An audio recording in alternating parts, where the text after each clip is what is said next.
So the last few Artillery Intelligence Report have covered topics like evolving AR product standards and business models. But to put more substance and validation behind those narratives, we decided to ask real consumers how they feel. So working closely with Thrive Analytics, Artillery Intelligence authored questions to be fielded through its established survey engine to more than 43,000 US adults. And the result is wave 4 of the research and a narrative report that we published to unpack the results.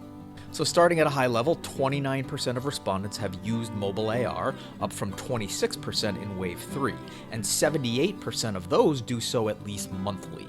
And as far as what they're using, the format we call AR as a feature took the top spot for the third year in a row. And this is AR features within non-AR apps, so for example, Snapchat Lenses. And this format is really successful because it meets users halfway in the apps that they already use. And meanwhile, Web AR has 17% of current AR usage, and we're actually bullish on this format because of its easy onboarding in browser-based experiences that can be shared through universal web links rather than forcing a dedicated app download. So in terms of content types, gaming leads, which is attributable to Pokemon Go, followed by social AR, which is due to AR lenses. And though we're still bullish on visual search as an AR utility, it actually declined in usage from wave 3 of the research. And this is at least partly due to COVID-era realities, as visual search usage hinges, at least in part, on real-world discovery in terms of identifying and contextualizing items with your smartphone camera.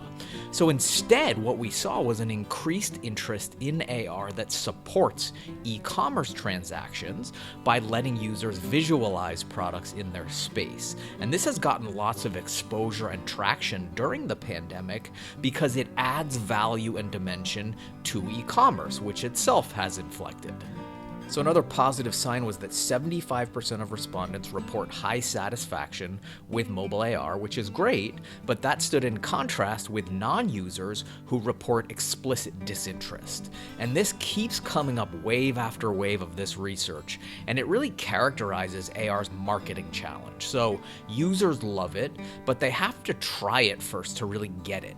But yet it's hard to get non-users to see the value because it can't be captured and communicated in traditional marketing like photos or even video. So altogether, it's a classic chicken and egg dilemma. And it'll take time and cultural acclimation to get past those barriers in a sort of slow-moving step function. So strategically speaking, that adoption process can be accelerated in a few ways. So first, notice how the most popular forms of AR like Snapchat Lenses or Pokemon Go never actually use the term AR. Even Google calls visual search what you see, rather than tech jargon and acronyms. So the lesson is to be plain spoken in how AR is marketed. Other success factors we've seen include tying VR to inherently repeatable or high-frequency activities. So visual search checks that box, as does messaging and communications, as Snapchat has done with Lenses. And also, tying AR to a social graph in the way that Snap and Instagram are doing can really accelerate growth through virality and network effect. And gamification is another sort of device to boost that stickiness.